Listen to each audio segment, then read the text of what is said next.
Bonjour, nous sommes en direct du festival Jazz Phare. Jazz au Phare. Voilà, le Jazz au Phare. Et nous sommes avec l'équipe de bénévoles qui entoure tout ce festival. Bonjour mademoiselle. Bonjour monsieur, donc je suis Clémentine, donc je suis aussi donc bénévole ici à Jazz au Phare. Et c'est exceptionnel cette année, c'est 10 jours exceptionnels avec une équipe de bénévoles exceptionnelle. Voilà, c'est inoubliable, comment vous dire, le mieux c'est de venir totalement, carrément, et voilà. Ça dure 10 jours, nous sommes au dernier jour, je comprends pourquoi les yeux sont fatigués. Oui, les yeux sont un petit peu fatigués parce qu'en fait le festival dure 5 jours, mais nous on a 5 jours en plus avec juste tous les bénévoles, donc c'est vrai que le soir ça bouge un petit peu, puis il y a les concerts qui sont super, donc il faut y participer jusqu'au bout, jusqu'à la fin de la nuit, voilà. Donc ce soir on a le dernier concert.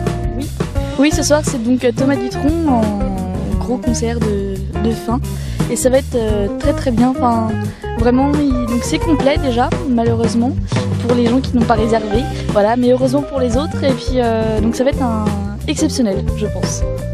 Merci, donc Thomas Dutronc qu'on retrouvera sur nos images tout à l'heure. Bah, tu fais ce que tu veux mon ami. Ok, bah alors ça c'est une préparation pour midi pour le bénévole de Jazz au Phare. À midi on fait un couscous.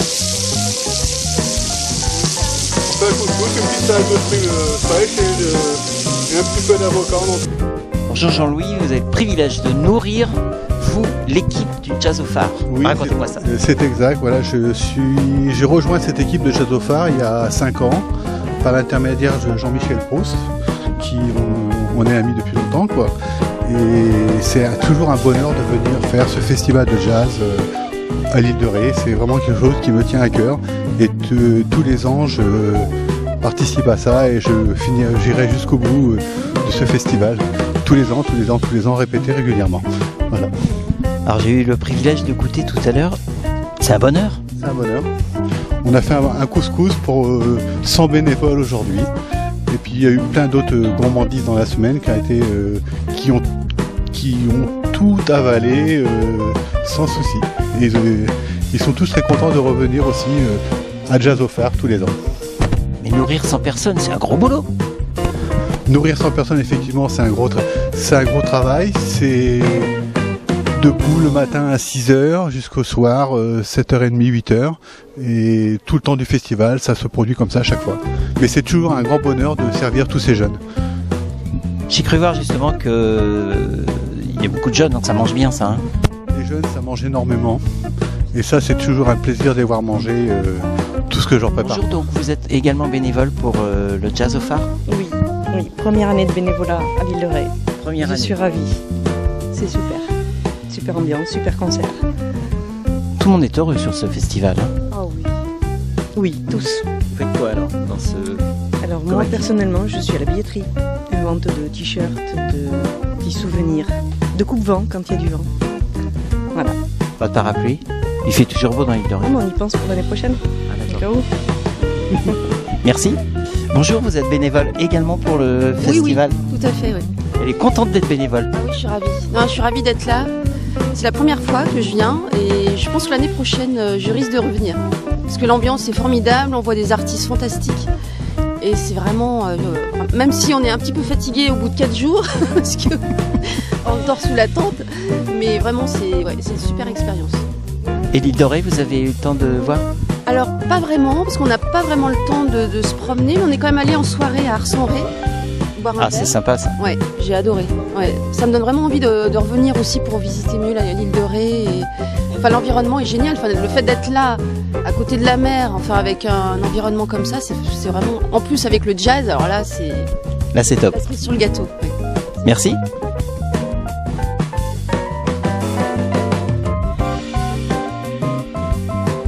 Bonjour, vous êtes également bénévole pour le Jazz du Phare ? Pas du tout. Pas du tout. Vous faites quoi vous ici alors ? Moi je suis le directeur technique et responsable de tout ce qui est son, lumière, scène. Ah, c'est vous toutes les belles lumières ? Bah, c'est nous, effectivement. Ah, c'est beau. Et donc vous... Oh, on en a trouvé un qui est payé. Je suis bénévole dans mon sens, dans le sens où effectivement je suis responsable technique depuis l'origine du festival. voilà, c'est une histoire entre Jean-Michel, Michel qui est ici, et puis Marc Denarnaud, et voilà, on a fait partie de l'équipe au départ, et puis pour aider le festival à démarrer. On a poussé comme un starter pour le démarrage de ce festival, et puis on est toujours là et responsable maintenant de toutes les scènes. Et c'est un festival qui a une grosse notoriété maintenant. Oui, le festival a pris un élan très important parce que l'objectif du festival est quand même d'aller titiller les grands festivals de jazz que l'on trouve en France, comme Marciac, Jazzambé, etc. Et voilà, c'est une belle ambition dans un cadre bucolique merveilleux, et c'est une très bonne chose pour tout le monde de pouvoir amener des artistes de qualité dans l'île de Ré, ici, leur faire découvrir ce site merveilleux du Phare des Baleines. Un très beau choix.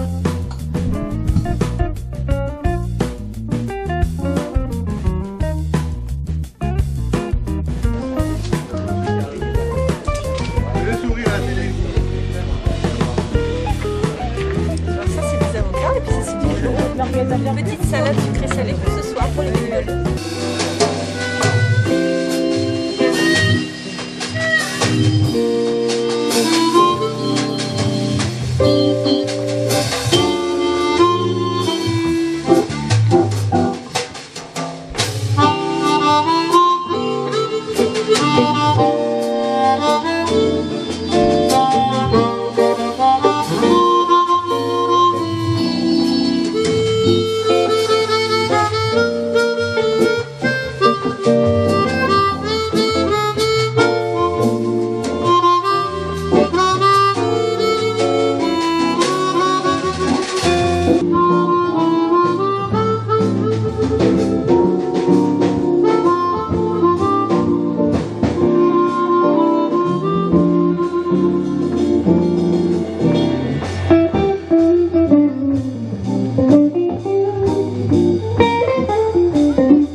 Des 4 artistes, des 4 groupes que vous avez pu entendre à 11h du matin tous les jours, l'un va gagner, va être notre révélation 2014. Bon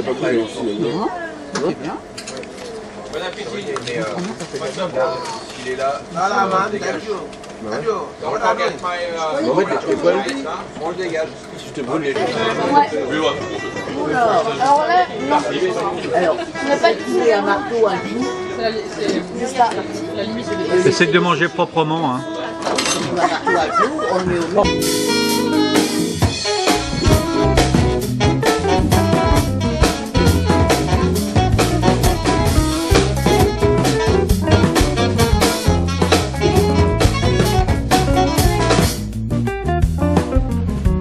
En avant.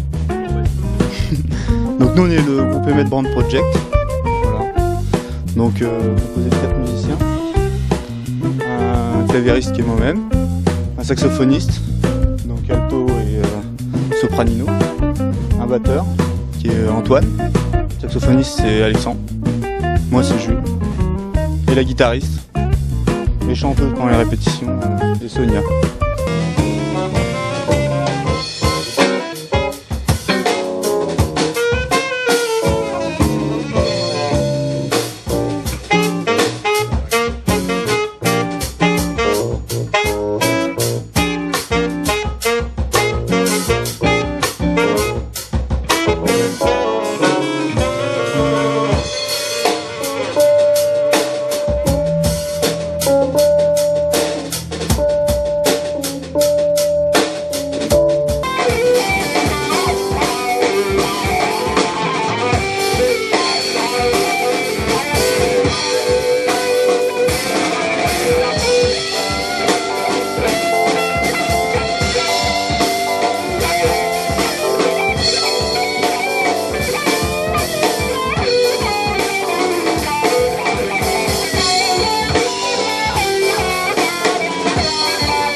Bonjour, nous sommes en présence du président du Jazz au Phare. Je vais vous laisser vous présenter peut-être, ce sera plus simple. Ah bah écoutez, mon nom est Jean Chévillier, donc j'ai monté avec Jean-Michel Proust et Marc Denarnaud ce festival il y a maintenant 5 ans, donc c'est la 5e année. Et donc une édition tout à fait particulière puisque en fait elle grandit, on a rajouté une journée de plus, donc c'est la 4e journée au phare. Et pourquoi on a fait ça? Parce que finalement l'an dernier on avait beaucoup de monde et on s'était dit que c'était la bonne année pour pouvoir offrir une 4e journée aux festivaliers. On a beaucoup d'artistes qui passent sur ce festival maintenant, dont certains grands, de plus en plus, non? Alors c'est un peu aussi la nouvelle évolution, on grandit, on a eu déjà de très beaux artistes au cours des 4 premières éditions, mais c'est vrai que cette année on a souhaité offrir à l'île de Ré et à sa région des artistes effectivement qu'on peut rencontrer et écouter dans les grands festivals de France, parce que si on cite que par exemple Didier Bridgewater ou Avishai Cohen, ils étaient tous les deux à Marciac il y a une 8aine de jours, donc maintenant ils sont chez nous sur l'île de Ré, et je crois que c'est quand on a vu l'audience et l'écoute d'hier soir à l'occasion notamment du festival du concert d'Avishai Cohen, on sent vraiment que les gens sont venus pour l'écouter et c'était vraiment véritablement un public de connaisseurs. Même chose pour Didier Bridgewater qui nous a fait vraiment un concert magnifique avant-hier, 2h30 de concert, vous vous rendez compte, par des températures qui étaient un peu fraîches, mais 2h30 absolument fantastiques. Alors on a des grands artistes avec des beaux concerts, mais vous ouvrez aussi votre scène aux jeunes talents. Tout à fait, on a décidé avec Jean-Michel il y a maintenant 3 ans que aussi une des vocations du festival, c'était de faire découvrir des jeunes talents régionaux. Donc on est vraiment sur la région autour de l'île de Ré. Et ça a bien fonctionné puisqu'il y a 2 ans, on a fait découvrir Audrey et les Faces B, qui depuis tournent beaucoup dans la région, qui est une chanteuse absolument formidable, un petit peu une voix à la Janis Joplin. Thomas Maïras l'année dernière, et puis cette année, il y a eu également un concours Jeune Talent, dont le nom sera dévoilé ce soir sur la grande scène par Jean-Michel en introduction des concerts de ce soir. Mais je laisse le suspense jusqu'à ce soir. Donc d'où la présence d'un jury, assez important d'ailleurs. Alors effectivement, on a un jury où on réunit nos partenaires qui sont impliqués dans l'organisation de ce festival. Donc nous avons la SACEM tout d'abord, qui sont évidemment qui joue un rôle très important. Crystal Productions, qui est un label de Rochefort, La Rochelle. Nous avons également le nouveau site de réseau social Cowork qui vient de se lancer, qui a pour objectif de mettre en relation le public et les artistes, mais toutes disciplines artistiques confondues. Donc on a invité son président à nous rejoindre dans ce jury, plus d'autres personnes. Donc vous voyez que c'est vraiment un jury assez éclectique, assez large, et qui a, je sais, pris sa décision tout à l'heure, à peu près et qui sera annoncée ce soir. Mais j'ai vu que vous rappeliez quand même des groupes qui sont pas obligatoirement élus.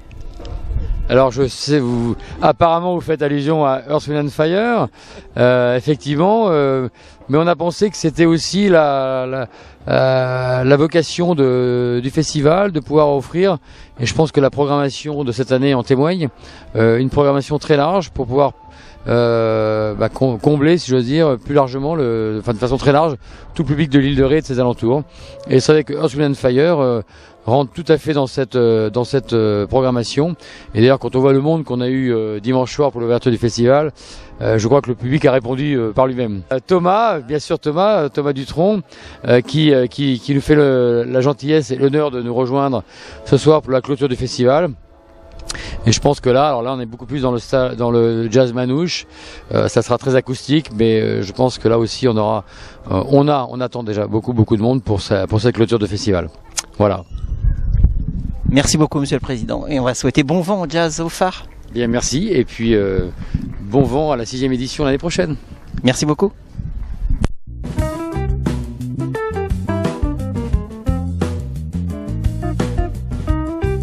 Nous sommes toujours à Jazz au Phare et je viens de rencontrer d'autres bénévoles qui, elle, ne s'occupe pas de la nourriture. Vous occupez de quoi?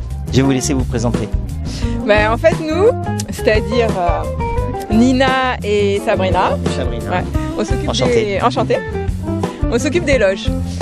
Alors les loges, c'est juste derrière, c'est le musée du site. Qui est dans le vieux phare de l'île Dorée. C'est ça, avec la vieille tour du XVIIe siècle. Magique. Et puis derrière, il y a une vue splendide en fait sur l'océan, et c'est vrai que les artistes, ils apprécient beaucoup. Donc c'est des loges très originales. On les transforme de façon à ce que les artistes se sentent bien. Donc ici, on est juste à côté de la grande scène. Et là, il y a les têtes d'affiche qui arrivent, ils s'installent et puis après, ils font la balance. Et puis, on s'occupe aussi d'accueillir les artistes qui font des concerts dans les restaurants et au théâtre de verdure. Il y a un petit bosquet, en fait, sur le site, à l'abri. On est bien, on est au frais. C'est très intime, d'ailleurs, comme ambiance. Et là, il y a des artistes. Et puis, il y a même un concours qui est organisé qui s'appelle Jeunes Talents. Ce sont de jeunes musiciens qui participent. Il y a devant un jury et après il y a... Et c'est la première année que vous venez à Jazz au Phare? Non, moi c'est la deuxième année. Nina et moi c'est la deuxième année. Ouais. Je comprends maintenant pourquoi vous aimez bien et pourquoi vous revenez. Pourquoi on revient? Oui. Pourquoi vous revenez sur ce Jazz au Phare? Nina, je te laisse parler. Nina, pourquoi vous êtes revenue sur Jazz au Phare? Vous avez été bénévole sur une première année, pourquoi on revient à Jazz au Phare? On revient à Jazz au Phare pour l'ambiance, pour le cadre, les artistes, la programmation, et c'est toujours un plaisir de toute manière, vraiment. L'ambiance, je dirais. Ouais, non, parce qu'il y a une super bonne ambiance déjà avec l'équipe des bénévoles. C'est, alors évidemment, il y a de plus en plus de bénévoles. Je sais pas, toi, quand tu as commencé, combien il y avait de bénévoles? Moi, l'année dernière, on était peut-être une quarantaine. On m'a dit une centaine tout à l'heure. Ah, on n'a pas les mêmes chiffres. Non, une centaine de personnes à nourrir, donc il n'y a pas que des bénévoles, oui, effectivement. Oui, pardon. Effectivement, ouais. Il y a les bénévoles, et après il y a ceux de l'organisation, il y a les techniciens. Ouais, bon, voilà, on est une bonne équipe, on est ensemble pendant presque une semaine en fait. Une semaine, puisque même si le festival dure 4 jours, il faut faire la préparation avant. Et puis après, il faut bien qu'on fête tout ça quand même. Donc il faut bien qu'on fasse la fête. Mais bon, on fait la fête pendant tout le festival en fait. Ce qui explique pourquoi on croise des petits yeux le matin. Vraiment, vous trouvez que j'ai des petits yeux? Vous, peut-être, mais j'ai croisé des petits yeux, oui, ce matin. Bah, c'est vrai que ce qu'il y a aussi à Jazz au Phare, c'est que une fois que le concert est terminé, il y a la scène électro avec un super DJ que moi j'adore, qui s'appelle Martin. Ouais. Et ben voilà, ça danse et c'est sympa. On s'éclate. Et puis après, nous, on est aux loges, donc c'est quand même un privilège de pouvoir rencontrer des artistes. On est assez marqué d'ailleurs par marqué, enchanté, ravi. Ça sera un souvenir inoubliable. On a rencontré Didi Bridgewater. Ben voilà, c'était superbe. Je crois qu'elle est formidable. Didi Bridgewater, ouais. Donc j'ai son petit autographe et tout, je suis super contente. J'ai fait un petit selfie. Ouais, parce qu'elle est très ouverte et tout. Bon. Et là, il y a Thomas Dutronc qui est arrivé.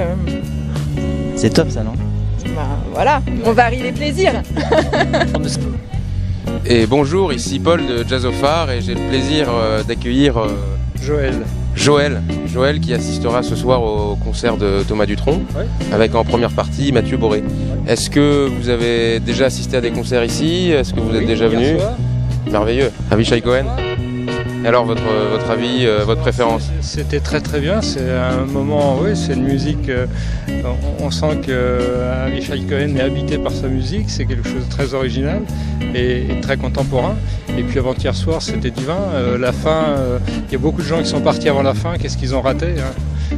Je regrette qu'une chose, c'est qu'a priori, le concert, il n'y a pas eu de captation. Moi, je serais acheteur de la captation du concert de Didi Bridgewater. Ah, bah ça, c'est quelque chose à noter alors. Mais oui, c'était merveilleux. Je pense que les deux plus beaux soirs étaient hier soir pour moi, en tout cas, Avishai, parce que je suis bassiste et c'est un de mes dieux vivants. Et Didi Bridgewater, c'était effectivement formidable d'avoir une formation moderne. Ah oui, les musiciens étaient Et extraordinaires. parce que oui, c'est vrai qu'on a l'habitude d'avoir autour de divas comme ça, de chanteuses, plutôt une formation, un orchestre plutôt classique. Et là, ils jouaient une musique, un jazz qui est hyper contemporain, une nouvelle scène américaine. Et voilà, donc ce soir, vous aimez le jazz manouche. C'est quoi votre jazz préféré en fait? Oh, plutôt le jazz classique, bien sûr. J'ai les cheveux blancs. Mais j'aime tous les jazz et je connais un petit peu le jazz manouche. Je ne sais pas si vous avez vu le film Les Fils du Vent. J'en ai entendu parler. Les Fils du Vent, c'est le jazz manouche. Et je crois que ce soir, il y a Angelo Debar qui remplace un guitariste qui ne peut pas venir. Et donc, dans Les Fils du Vent, il y a Angelo Debar et c'est effectivement un musicien fabuleux. Oui, on a effectivement Rocky Gresset qui est un super guitariste qui ne peut pas venir. Donc, bon, bah, ils ont trouvé Angelo Debar qui est tout aussi bien, quoi. Voilà, non, c'est génial. C'est pas un fond de tiroir. Hein. Non. Bah, super, bah, merci Joël. Et profitez bien et vive le jazz, quoi. Entendu, alors là, on est...